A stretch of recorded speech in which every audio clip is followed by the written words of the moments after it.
Finally putting new wheels on the Silverado.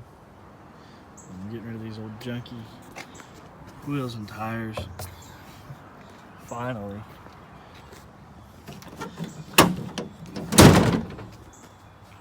Got this awesome set of Monster Energy wheels.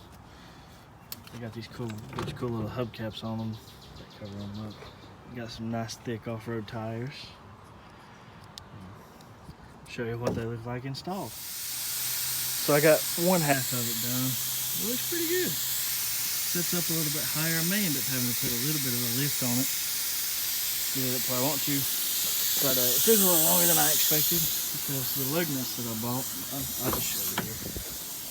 I wouldn't advise doing this, but I'm just doing it so I can get it rolling for now and get it out of the way. But these lug nuts have like these little caps on them right here. Here's one I cut off. And they end up being, the studs end up being too long to go into it all the way. So I've had to take and grind this portion right here off of the ones that I'm putting on it.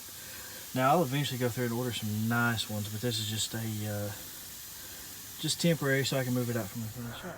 So here's some shots of the truck after I finished. It looks pretty good. I'll eventually get around to making a video on the truck now that the wheels are done and I've got the suspension put together. I'll also do some video on installing the suspension. Thanks. See ya.